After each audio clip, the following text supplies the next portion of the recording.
That was an absolutely brutal watch, whilst Olise is currently outperforming prime Arjen Robben right now. Liverpool are humbled once again by Galatasaray, and this 23-man red card brawl is one of the craziest things I've ever seen. This is DMac Daily. You know, I thought Karius's UCL calamity was historically bad, but this right here might have been even worse. On your UCL debut, no less, to commit not one, but two embarrassing errors and then be immediately subbed off with your own manager then giving you the cold shoulder as you walk off in shame.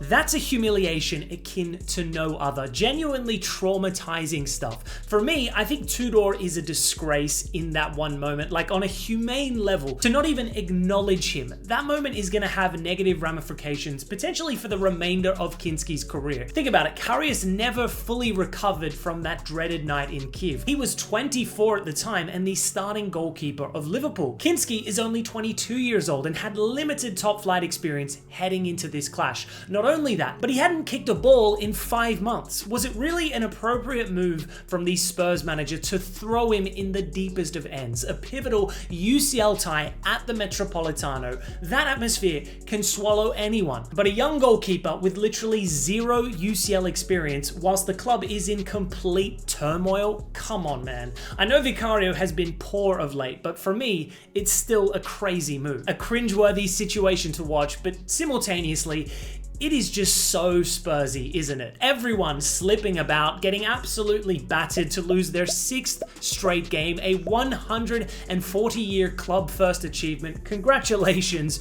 as dire as it all is. I reiterate that ditching the UCL is the best thing that can happen to this club right now, because they were never a serious contender to begin with, and considering the very real looming threat of relegation, that should be their sole focus. Another slight positive to consider is that, hey, at least you don't have Van de Ven available on the weekend. My goodness, has his reputation fallen off a cliff this season. It's just so toxic wherever you look at this rotten excuse of a football club. Every match day seems to reach a new low point. Moving to a far less depressing club, and we witnessed a UCL masterclass from Bayern Munich today, an individual masterclass from the nonchalant king himself, Michael Olise. I mean, what more can be said about this guy? For me, he's a top 3 winger worldwide, probably only just behind Yamal at this point. One could even argue that over the course of the 25-26 season, he's actually been even better than the Catalan. His 3 goal contributions today take his total tally to 41 in 37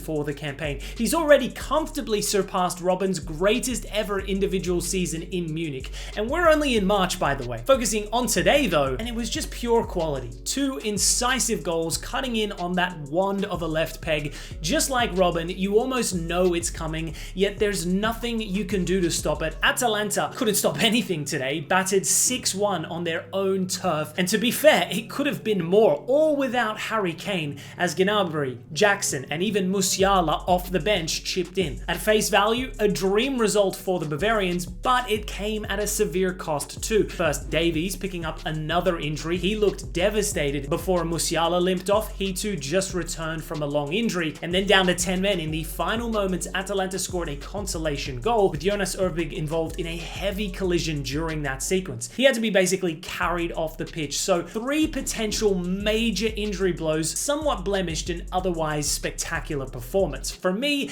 they are still the team to beat in the UCL. I understand many Arsenal fans will disagree with this perspective. They did deservingly beat Bayern back in November, but I still have the Germans slightly ahead at this point in time. Arsenal have never won a UCL. They're also juggling 4 competitions simultaneously. Meanwhile, Bayern will probably have the luxury to rest key players in the Bundesliga as they approach the UCL's latter stages. Granted, we're not even at the quarterfinal stages yet. So much can happen that can alter the favorites conversation entirely, but that's just my early thought process right now.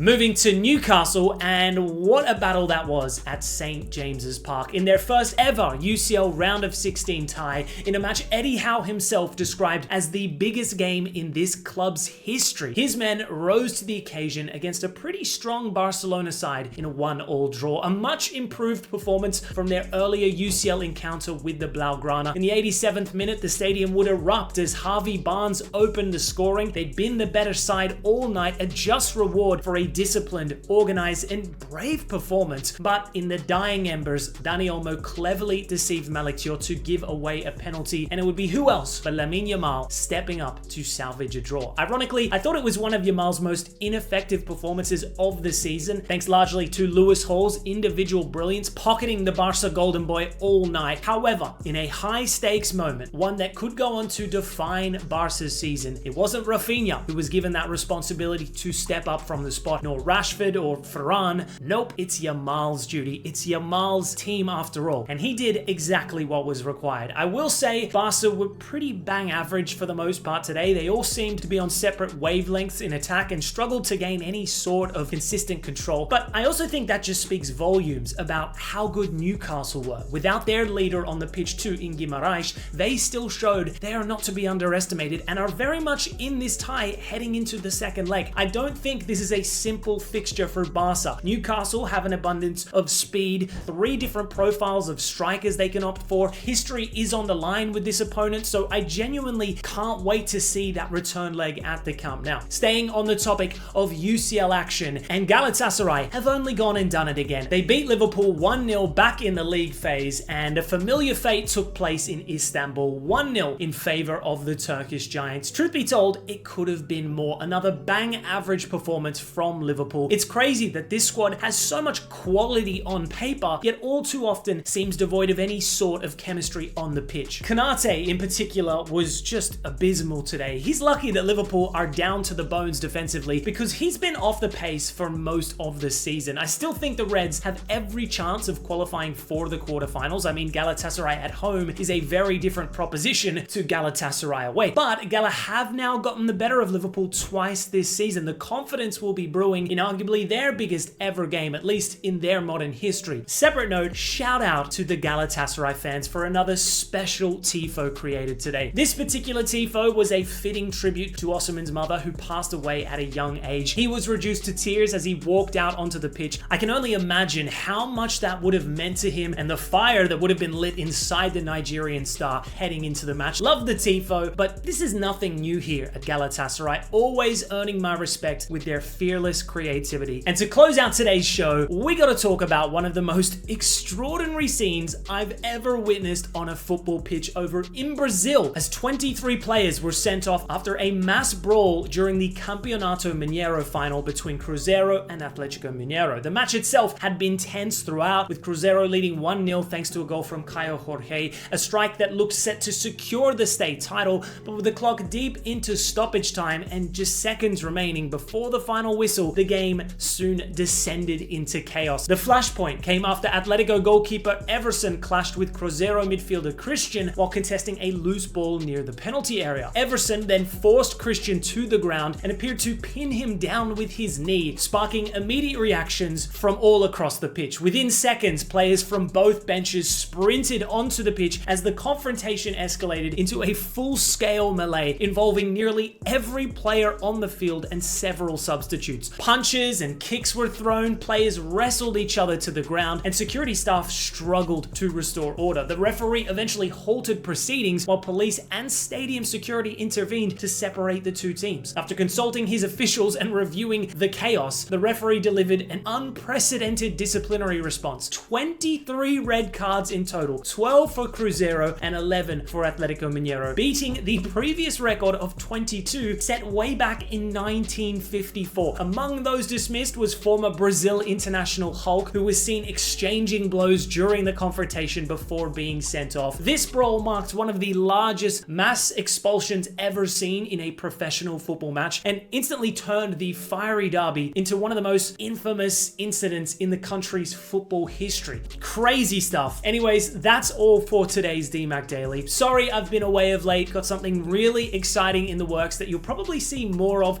in the upcoming months as we build up to the World Cup. Thanks for your support as always, and I'll see you tomorrow.